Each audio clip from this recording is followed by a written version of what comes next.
شروع کرتا ہوں اللہ کے نام سے جو بڑا مہربان اور نہایت رحم والا ہے۔ بسم اللہ الرحمن الرحیم۔ یہ والی قرآن کی صورت سوچ سمجھ کر پڑھنا، اس کے بعد اتنی دولت ملے گی کہ سنبھالنا مشکل ہو جائے گا۔ محترم ناظرین، قرآن کریم اللہ تعالیٰ کا پاک کلام ہے جو اللہ تعالیٰ نے قیامت تک آنے والے انس و جن کی رہنمائی کے لیے آخری نبی حضور اکرم صلی اللہ علیہ وآلہ وسلم پر وحی کے ذریعے نازل فرمایا۔ قرآن کریم اللہ تعالیٰ کی صفت ہے، مخلوق نہیں۔ قرآن کریم لوح محفوظ میں ہمیشہ سے ہے۔ اللہ تعالیٰ کے جو فیصلے ملا اعلیٰ یعنی آسمانوں کے اوپر تحریر ہیں، وہ کسی بھی تبدیلی سے محفوظ ہونے کے ساتھ شیاطین کے شر سے بھی محفوظ ہیں، اس لیے اس کو لوح محفوظ کہا جاتا ہے۔ اس کی شکل و صورت و حجم کیا ہے ہم نہیں جانتے، مگر قرآن و حدیث کی روشنی میں ہم اس پر ایمان لائے ہیں۔ قرآن قرأ کا مصدر ہے جس کے معنی ہیں پڑھی جانے والی کتاب۔ واقعی دنیا میں سب سے زیادہ پڑھی جانے والی کتاب قرآن کریم ہے، جس کے بغیر سمجھے بھی لاکھوں لوگ ہر وقت تلاوت کرتے ہیں۔ اللہ تعالیٰ نے متعدد جگہوں پر اپنے پاک کلام کے لیے قرآن کا لفظ استعمال کیا ہے۔ انہ لقرآن کریم، اسی طرح فرمایا بل ہوا قرآن مجید۔ قرآن کریم عربی زبان میں نازل کیا گیا ہے، جیسا کہ اللہ تعالیٰ ارشاد فرماتا ہے ہم نے اس کو ایسا قرآن بنا کر اتارا ہے جو عربی زبان میں ہے تاکہ تم سمجھ سکو۔ اللہ تعالیٰ نے قرآن کریم کو قیامت تک آنے والے انسانوں کی ہدایت کے لیے نازل فرمایا ہے، مگر اللہ تعالیٰ سے ڈرنے والے ہی اس کتاب سے فائدہ اٹھاتے ہیں، جیسا کہ اللہ تعالیٰ کا ارشاد سورۃ البقرہ آیت نمبر 2 اور سورۃ آل عمران آیت 137 میں موجود ہے۔ حضور اکرم صلی اللہ علیہ وآلہ وسلم پر مختلف طریقوں سے وحی نازل ہوتی تھی۔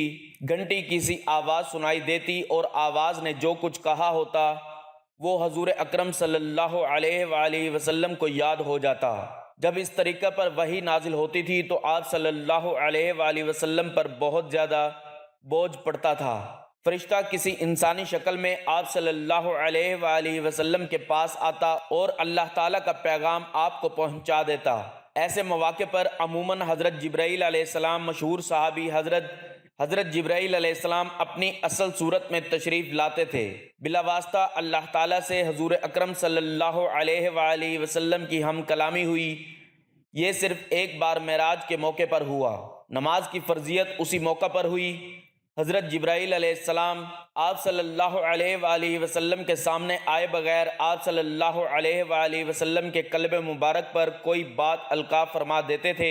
ماہ رمضان کی ایک بابرکت رات لیلۃ القدر میں اللہ تعالیٰ نے لوح محفوظ سے آسمان دنیا پر قرآن کریم نازل فرمایا، اور اس کے بعد حسب ضرورت تھوڑا تھوڑا حضور اکرم صلی اللہ علیہ وآلہ وسلم پر نازل ہوتا رہا، اور تقریباً 23 سال کے عرصہ میں قرآن کریم مکمل نازل ہوا۔ قرآن کریم کا تدریجی نزول اس وقت شروع ہوا جب آپ صلی اللہ علیہ وآلہ وسلم کی عمر مبارک 40 سال تھی۔ قرآن کریم کی سب سے پہلی جو آیتیں غار حرا میں اتریں وہ سورہ علق کی ابتدائی آیات ہیں۔ اس پہلی وحی کے نزول کے بعد 3 سال تک وحی کے نزول کا سلسلہ بند رہا۔ 3 سال کے بعد وہی فرشتہ جو غار حرا میں آیا تھا آپ صلی اللہ علیہ وآلہ وسلم کے پاس آیا اور سورۃ المدثر کی ابتدائی چند آیات آپ صلی اللہ علیہ وآلہ وسلم پر نازل فرمائیں۔ اس کے بعد حضور اکرم صلی اللہ علیہ وآلہ وسلم کی وفات تک وحی کے نزول کا تدریجی سلسلہ جاری رہا۔ غرض تقریباً 23 سال کے عرصے میں قرآن کریم مکمل نازل ہوا۔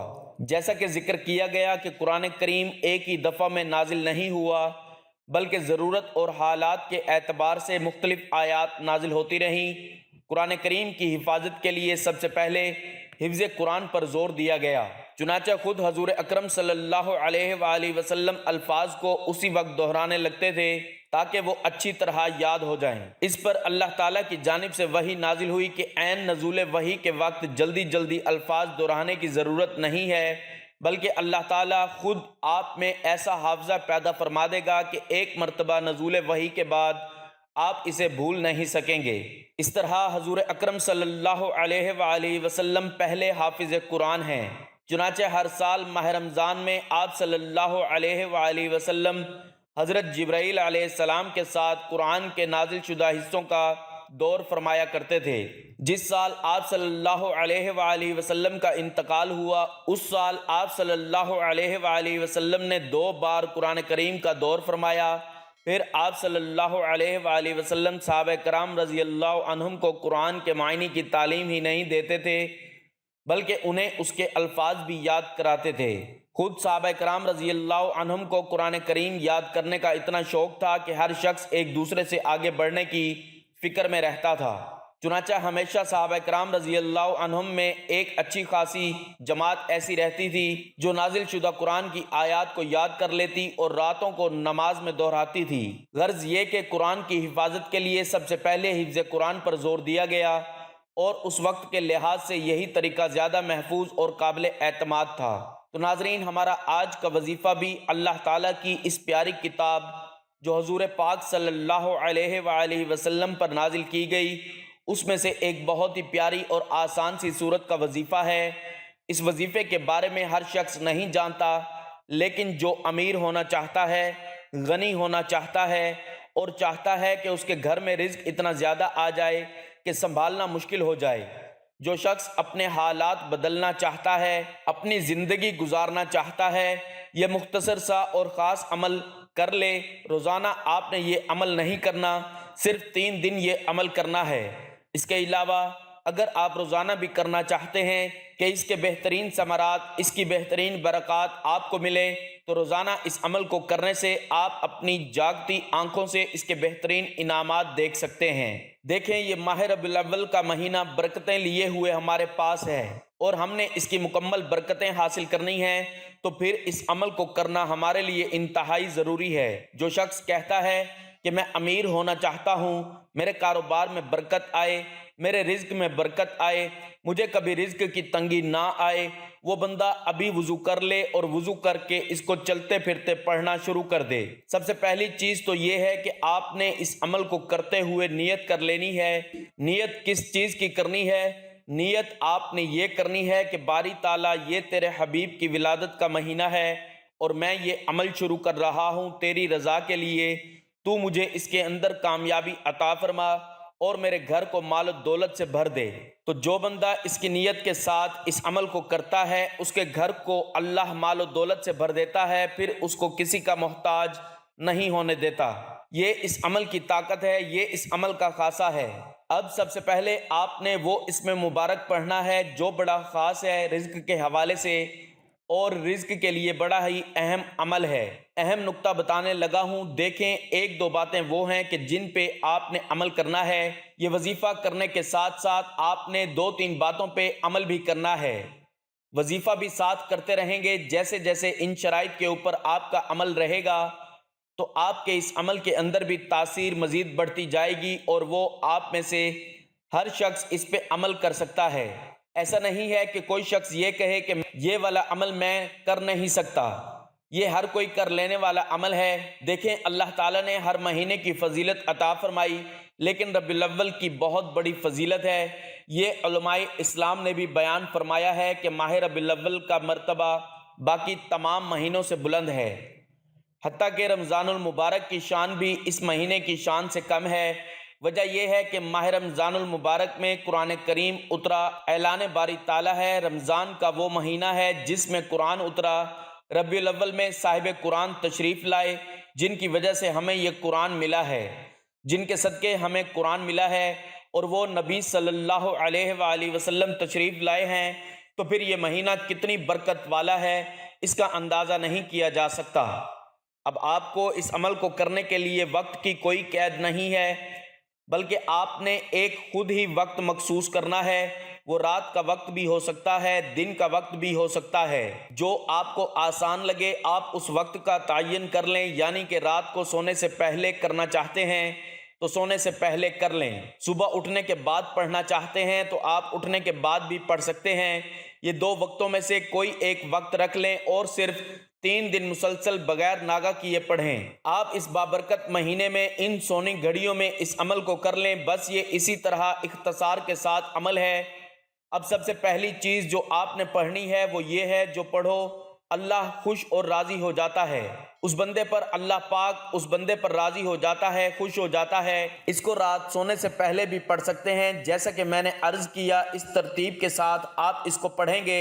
اب سب سے پہلی چیز ہے جو آپ نے پڑھنی ہے وہ ہے درود پاک۔ ناظرین، کوئی بھی وظیفہ شروع کرنے سے پہلے درود پاک لازمی پڑھا کریں، کیونکہ درود پاک کی بہت سی فضیلت اور برکات ہیں، اور ربیع الاول کے مہینے میں درود پاک پڑھنے کے اور بھی بہت سے فائدے ہیں۔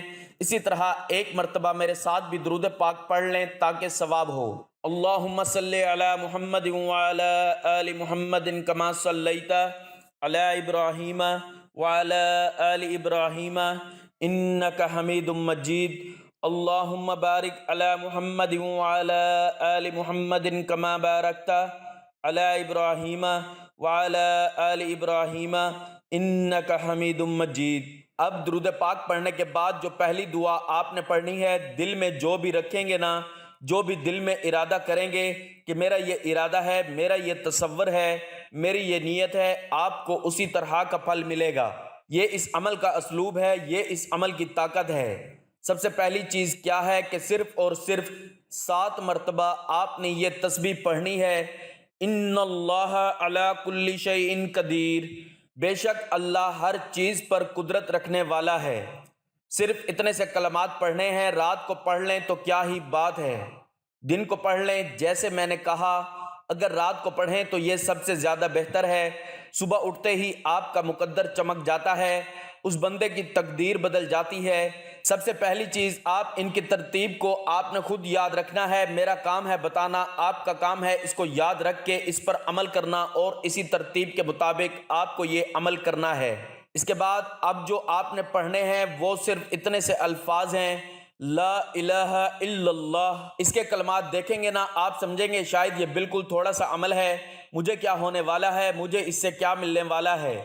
آپ کو پتہ ہی نہیں آگے جو کلمات، جو دعائیں آ رہی ہیں وہ آپ نے زندگی میں شاید پہلی مرتبہ کرنی ہے، اور میں حقیقت بتا رہا ہوں، آپ یہ عمل واقعی پہلی بار کریں گے۔ عمل کرنے کے بعد رزق آپ کے پاس اتنا آتا ہے کہ آپ کا گھر رزق سے بھر جاتا ہے، اور اس کے بارے میں اللہ والے فرماتے ہیں کہ اس بندے کو کسی چیز کی کمی نہیں رہے گی جب یہ عمل آپ کر لیں گے۔ اب اس تسبیح کو جو پہلی میں نے آپ کو بتائی ہے، جو پہلے کلمات میں نے آپ کو بتائے ہیں، ان کی تعداد کوئی زیادہ نہیں ہے۔ اس سارے کے سارے عمل کو آپ نے اپنے ہاتھوں کی انگلیوں پہ پڑھنا ہے، اپنے ہاتھوں کی انگلیوں پہ پڑھنا ہے، اور یہ پہلی آیت جو میں نے آپ کو بتایا، اس کو صرف اور صرف 7 بار پڑھنا ہے، اور اس سے پہلے تعوذ اور تسمیہ کے ساتھ آپ نے اس عمل کو شروع کرنا ہے۔ ایک مرتبہ بسم اللہ الرحمن الرحیم کے ساتھ عمل کو شروع کرنا ہے، کیونکہ دیکھیں جو کام بغیر بسم اللہ کے شروع کیا جاتا ہے وہ ادھورا رہتا ہے۔ دوسری بات ہے جو میں اس میں آپ کو بتانے لگا تھا کہ آپ نے ان باتوں پہ عمل کرنا، وہ یہ ہے کہ آپ نے جب بھی کھانا کھانا ہے 2 ٹائم کھائیں، 3 ٹائم کھائیں، 4 ٹائم کھائیں، 5 ٹائم، جتنے ٹائم بھی آپ نے کھانا کھانا ہے، آپ نے بسم اللہ الرحمن الرحیم پڑھ کر کھانا ہے، اس کو بھولنا نہیں ہے۔ صرف 3 دن مسلسل یہ میری باتوں پہ عمل کر لیں، اور اگر اس وظیفے سے آپ کو اس قدر تاثیر نہ ملے جیسے میں بتا رہا ہوں تو آپ یہ عمل چھوڑ دیجئے گا۔ آپ کے دل کے اندر جو بھی ہو، اب دل کے اندر دولت بھی ہو سکتی ہے، گاڑی بھی ہو سکتی ہے، بنگلہ بھی ہو سکتا ہے، جو کچھ بھی دل میں سوچیں گے لیکن ہو جائز، یہ بات ذہن میں رکھیے گا۔ ایسے نہیں کہ آپ کہیں کہ فی الحال لڑکی میرے پاس آ جائے تو یہ کام نہیں کرنا، یہ اللہ کا کلام ہے، ایسا کریں گے تو کفر کی طرف بڑھ جائیں گے، پھر زندگی اور آخرت دونوں تباہ کر بیٹھیں گے، دنیا بھی برباد، آخرت بھی تباہ ہو۔ اللہ کی رضا کے لیے، اللہ کو راضی کرنے کے لیے، اس کی خوشنودی حاصل کرنے کے لیے دیکھیں قدرت کا بڑا عجیب نظام ہے کہ جس چیز کی زیادہ ضرورت ہوتی ہے اللہ اس کو زیادہ پیدا فرما دیتا ہے تاکہ ضرورت پوری ہوتی رہے۔ مثلا نمک کی اتنی کثیر ضرورت ہے، روٹی سالن وغیرہ نمک کے بغیر بدمزہ ہوتے ہیں، ہر شخص کے کھانے میں نمک کی ضرورت ہوتی ہے، وہ غریب ہو، امیر ہو، بادشاہ ہو، اپنے کھانے میں نمک کا استعمال لازمی کرتا ہے۔ اس کے علاوہ سمندری نمک ہے، اللہ تعالیٰ نے پھر نمک کے پہاڑوں کے پہاڑ پیدا فرما دیے۔ یہ اس مالک کا نظام ہے، اس لیے آپ اس کا جو تصور کریں گے مالک اس قدر آپ پر کرم فرما دے گا۔ لیکن جو ایک اس کے ساتھ شرط بتائی کہ کھانے سے پہلے جب بھی کھانا کھائیں یا پانی پئیں، کچھ بھی کھائیں کچھ بھی پئیں، بسم اللہ الرحمن الرحیم لازمی پڑھ لینا ہے، اور جب آپ یہ کھانا مکمل کھا لیں اٹھنے لگیں تو ایک مرتبہ اتنا ضرور کہنا ہے، یا اللہ تیرا لاکھ لاکھ شکر ہے، تو نے مجھے پانی پلایا، تو نے مجھے کھانا کھلایا۔ لازمی ان دو باتوں پہ عمل کرنا ہے، یہ 3 دن کرنا ہے انشاءاللہ تعالی۔ یہ 3 دن آپ کی زندگی کے سب سے قیمتی دن ہوں گے، کیونکہ یہ بڑا عزم ہوتا ہے۔ اب جو پہلے میں نے آیت بتائی اس کو آپ نے صرف اور صرف 7 بار پڑھنا ہے۔ دوسرے نمبر پر جو دعا میں بتانے لگا ہوں وہ بھی آسان سی ہے، بالکل آسان سی، لیکن کلمات اس کے بھی اس قدر زیادہ ہیں کہ میں آپ کو کیا بتاؤں۔ جو بندہ یہ پڑھتا ہے اللہ اس کے گناہوں کی بخشش فرما دیتا ہے، اس کے گناہ مٹ جاتے ہیں۔ وہ الفاظ ہیں سبحان اللہ و بحمدہ سبحان اللہ العظیم، صرف اتنے سے الفاظ ہیں، بس اتنا ہی پڑھنا ہے۔ بے شک اللہ کی ذات پاک ہے، اس کی تعریفیں ہیں، اسی کا سب کچھ ہے۔ ایک تو ہو سکتا ہے آپ کو یاد نہ ہو، لیکن وہ یاد ہو جائیں گی جب میں اس کو 2-3 مرتبہ ریپیٹ کروں گا، پڑھوں گا، آپ کو یاد ہو جائیں گی۔ اب یہ الفاظ آپ نے صرف اور صرف 12 مرتبہ پڑھنے ہیں۔ دیکھیے ایک مرتبہ ویڈیو مکمل دیکھنے سے سمجھ نہیں آتی، دوبارہ دیکھ لیں، دوبارہ پینسل کے ساتھ لکھ لیں، لیکن امید ہے آپ کو یاد ہو جائے گی۔ تعداد لکھتے جائیں ساتھ ساتھ، اور نہیں بھی لکھنا تو آپ کو ویسے ہی یاد ہو جائے گا، کوئی مشکل نہیں ہے۔ لیکن آپ اگر محنت کریں، کوشش کریں، اس عمل کو اپنے پاس محفوظ کر لیں، یہ ساری زندگی فائدہ دینے والا ہے، فصلوں کو فائدہ دینے والا ہے۔ صرف زندگی میں ایک بار ہی کرنے سے وہ کچھ ملتا ہے جو بندے نے کبھی سوچا بھی نہیں ہوتا کہ مجھے یہ بھی مقام مل جانا تھا، مجھے بھی یہ عزت مل جانی تھی، اور میں نے بھی یہاں تک پہنچ جانا تھا۔ یہ احساس ہے۔ دیکھیں اس کے ذریعے حضور صلی اللہ علیہ وآلہ وسلم فرماتے ہیں اگر آپ کے گناہ سمندر کی جھاگ کے برابر ہیں، اللہ فرما دیتا ہے، اس کی ذات ہے، معاف فرمانے والی ہے۔ سبحان اللہ و بحمدہ سبحان اللہ العظیم کو آپ نے صرف اور صرف 12 مرتبہ پڑھنا ہے۔ 12 مرتبہ، 12 کی نسبت حضور صلی اللہ علیہ وآلہ وسلم کے ساتھ ہے۔ یہ 12 ربیع الاول کا مہینہ جس میں 12 ربیع الاول کو پیدائش ہے، ولادت ہے، ولادت مصطفیٰ ہے، میلاد النبی صلی اللہ علیہ وآلہ وسلم ہے، تو اس نسبت سے 12 بار اس کو پڑھیں گے۔ اس سے پہلے والے کلمات کی تعداد 7 بار ہے، تو اس طرح آپ نے اس کی تعداد کو بھی ملحوظ خاطر رکھنا ہے، اور اس کی جو ترتیب ہے یہ 2 چیزیں ہیں، 2 چیزوں پہ عمل کرنا ہے، 2 چیزوں کو ذہن میں رکھنا ہے، ایک ترتیب، ایک تعداد۔ جو دعا پہلے بتائی جائے اس کو پہلے ہی پڑھنا ہے، جو بعد میں بتائی جائے اس کو بعد میں ہی پڑھنا ہے، جتنی تعداد بتائی ہے اسی کے مطابق پڑھنا ہے۔ سب کی بالکل تھوڑی تھوڑی سی ہے لیکن بڑی آسان ہے، بڑا مجرب ہے۔ اب تیسرے نمبر پر ہم بات کر لیتے ہیں، تیسرے نمبر پر کون سی دعا پڑھنی ہے؟ وہ آپ نے پڑھنی ہے صرف اور صرف اتنا، استغفر اللہ استغفر اللہ استغفر اللہ، اللہ میرے گناہوں کی بخشش کر دے، مولا مجھ سے جو خطائیں ہو چکی ہیں مجھے معاف کر دے۔ دیکھیں بندے کے دل پر زنگ لگ جاتا ہے آج گناہوں کی وجہ سے۔ حضور صلی اللہ علیہ وآلہ وسلم فرماتے ہیں کہ جو بندہ گناہ کرتا ہے اس کے دل پر ایک سیاہ نقطہ بن جاتا ہے، اگر وہ بندہ توبہ کر لے اللہ گناہ کو مٹا دیتا ہے، اگر وہ توبہ نہ کرے مزید گناہ کرے اللہ مزید اس نقطے کو بڑا کر دیتا ہے۔ وہ جو نقطہ اس کے دل پر لگا ہے وہ بڑھ جاتا ہے، بڑا ہو جاتا ہے، پھر بھی اگر وہ گناہ کرتا رہے وہ نقطہ بڑھتے بڑھتے اتنا بڑا ہو جاتا ہے کہ اس بندے کا پورا دل ہی سیاہ کر دیتا ہے۔ پھر اس بندے کو کچھ بتایا بھی جائے تو اس کا پڑھنے کو دل نہیں کرتا، اس کو نیکی کی بات کہی جائے وہ نیکی کا کام کرنے کو بھی دل نہیں کرتا، نماز کا کہا جائے دل نہیں کرتا، قرآن کا کہا جائے دل نہیں کرتا، کچھ بھی کہہ دیا جائے نیکی کی بات اس کے سامنے کی جائے، محفل میلاد کی جائے وہ بے سکون ہو جاتا ہے۔ وہ بندہ جس کا دل سیاہ ہو چکا ہے، کہیں یہ علامتیں آپ کے اندر تو نہیں ہیں، کہیں اس کی وجہ سے آپ کا دل تو سیاہ نہیں ہو چکا، کہیں اگر تو ایسا ہے تو پھر آپ مجھے کمنٹ میں ضرور بتائیے۔ اس کا علاج میں بتا دوں گا کہ یہ دل کی سیاہی کیسے دھلے گی، کیسے صاف ہوگی، بڑا آسان طریقہ ہے، لوگوں کو اس بات کا علم نہیں۔ آپ کمنٹ میں مجھ سے ضرور بتائیے گا، میں اس کا طریقہ بھی انشاءاللہ بتاؤں گا کہ کیسے یہ دلوں کی سیاہی ختم ہوتی ہے۔ زور نے یہ نقطہ بھی بتایا ہے۔ اب آپ نے چند ایک چیزوں سے پرہیز بھی کرنا ہے ان دنوں میں۔ ایک تو یہ ہے کہ کھڑے ہو کر آپ نے پانی نہیں پینا، جلدی جلدی آپ نے نماز نہیں پڑھنی، یہ غریبی لانے والی چیزیں ہیں۔ 7 چیزوں سے آپ نے بچنا ہے، کھڑے ہو کر پیشاب نہیں کرنا اور پیشاب کی جگہ وضو نہیں کرنا، جلدی جلدی نماز نہیں پڑھنی، 3 چیزیں۔ چوتھی چیز یہ ہے کہ کھڑے ہو کر پانی نہیں پینا، منہ سے چراغ نہیں بجھانا، دانت سے ناخن نہیں کاٹنا، دامن یا آستین سے منہ صاف نہیں کرنا۔ ان باتوں پہ عمل بھی کرنا ہے، آپ کے لیے انتہائی ضروری ہے۔ صرف 3 دن، اس سے زیادہ نہیں ہے۔ 3 دن پتہ بھی نہیں چلتا۔ اگر تو امیر ہونا چاہتے ہیں، دولت حاصل کرنا چاہتے ہیں تو یہ اس میں مبارک یہ استغفار جو میں نے پڑھا ہے اس کو صرف 6 بار پڑھنا ہے، صرف اور صرف 6 بار۔ اس کے ذکر سے، اس کے ورد سے بھی جو دلوں کے زنگ ہوتے ہیں نا، سیاہی یہ مٹتی ہے۔ لیکن اس سیاہی کو آنسوؤں کے ذریعے بھی ختم کیا جا سکتا ہے، لیکن وہ ترتیب میں پھر بتاؤں گا انشاءاللہ، کسی ویڈیو میں بھی بتا دوں گا۔ لیکن اب میری کوشش ہے کہ میں یہ عمل آپ کو مکمل اسی ترتیب کے ساتھ سمجھاتا جاؤں تاکہ آپ کا وقت ضائع نہ ہو اور آپ کو جلد کر کے غموں سے نجات پا سکیں۔ کہتے ہیں غموں سے نجات پانے کا آسان سا نسخہ ہے، تو کوشش کریں کہ جو 3 دن آپ کو عمل کے لیے میں عرض کر رہا ہوں نا، یہ کوشش کریں کہ آپ باوضو رہیں، حالت وضو میں رہنے کی کوشش کریں۔ تو اس کے بعد اب آپ نے چوتھے نمبر پر جو دعا پڑھنی ہے وہ بالکل آسان سی ہے، اس کی تعداد بھی بالکل تھوڑی سی ہے، ہاتھ کی انگلیوں پہ بھی پڑھ سکتے ہیں۔ ویسے انگلیوں کی طرف اشارہ کیے بغیر بھی یہ تعداد یاد رہ سکتی ہے، کوئی ایسی بات نہیں ہے کہ آپ کو یاد نہ رہے۔ ایسے بھی آپ کر سکتے ہیں، جب آپ نے یہ عمل کرنا ہو ویڈیو کو چلا لیں، جہاں پہ میں نے یہ پہلی دعا پڑھی میرے ساتھ پہلی دعا پڑھ دیں، دوسری پڑھی دوسری پڑھ لیں، تیسری جہاں پہ پڑھی وہاں پہ تیسری پڑھ لیں، چوتھی جہاں پہ دعا ہوگی وہ چوتھی پڑھ لیں۔ تو چوتھی دعا ہے یا غیاث من لا غیاث لہ، اتنا آگے تک نہیں پڑھنا۔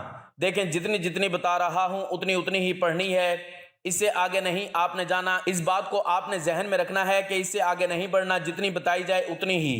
دیکھیں چابی ہے نا، اگر وہ تالے کو لگائی جائے تو وہ کھل جائے گا، اگر اس کا ایک دندہ توڑ دیا جائے یا وہ ایک چھوٹا کر دیا جائے، وہ پوری چابی نہ لگائی جائے تو وہ تالا نہیں کھلے گا۔ اس طرح عمل کے اندر اگر آپ اپنی منمانی کریں گے، اللہ والوں کے بتائے ہوئے طریقے پر عمل نہیں کریں گے تو پھر آپ بھی قسمت کا تالا نہیں کھول سکتے، اپنے مقدر کا تالا نہیں کھول سکتے، وہی کھول پائے گا جو بندہ اس پر عمل کرے گا۔ اب یہ الفاظ آپ نے صرف اور صرف 4 مرتبہ پڑھنے ہیں، 4 بار، صرف 4 بار پڑھتے ہوئے کتنا سا ٹائم، میرے خیال میں یہ پورا عمل چند سیکنڈ کا عمل ہے، زیادہ سے زیادہ 2 منٹ سے زیادہ نہیں یہ عمل ہے۔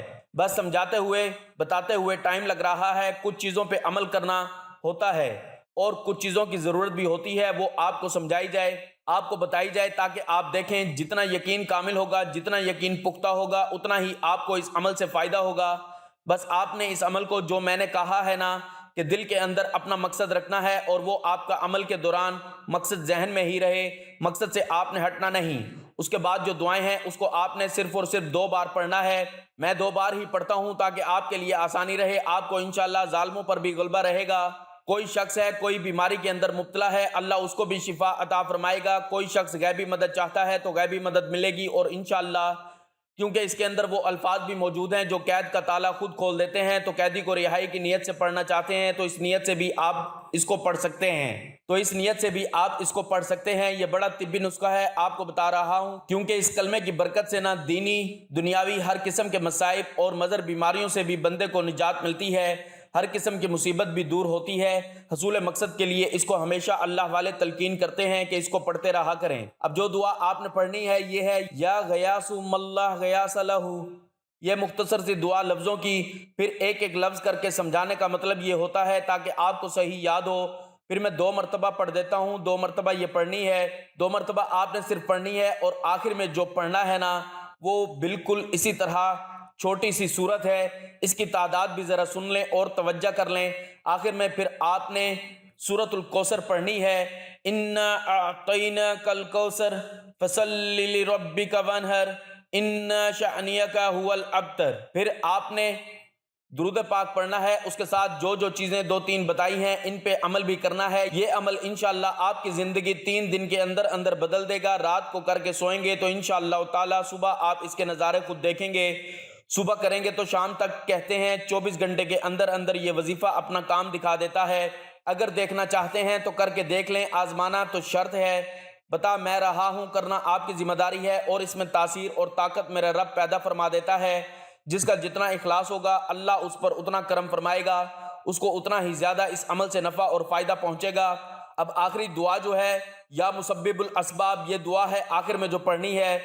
آپ اس میں کچھ الفاظ مشکل بھی ہیں کیونکہ یہ میں نے آپ کو پہلے بتایا، یہ عمل آپ نے نہیں کیا ہوگا کیونکہ یہ عمل ہے. یہ ایسے ہی لوگ آپ کو بتانے کے لیے تیار ہی نہیں ہوتے جن کے پاس یہ ہوتا ہے. وہ کہتے ہیں بس میں ہی دولت مند بنوں اور کیوں کوئی بنے. تو ان الفاظ کو آپ نے 22 مرتبہ پڑھنا ہے. آخر میں آپ نے دعا کرنی ہے. انشاءاللہ تعالی دعا ضرور قبول فرمائے گا. انشاءاللہ اللہ تعالیٰ دعا کو ضرور قبول فرمائے گا. دعا ہے کہ اللہ تعالیٰ میرا سنانا اور آپ کا سننا اپنی پاک بارگاہ میں قبول و منظور فرمائے. آمین. ناظرین گزارش ہے کہ اللہ تعالیٰ کے 99 ناموں میں سے کوئی ایک نام لکھ کر کمنٹس میں ضرور شیئر کریں. اللہ تعالیٰ ہم سب کا حامی و ناصر ہو. آمین. جزاک اللہ.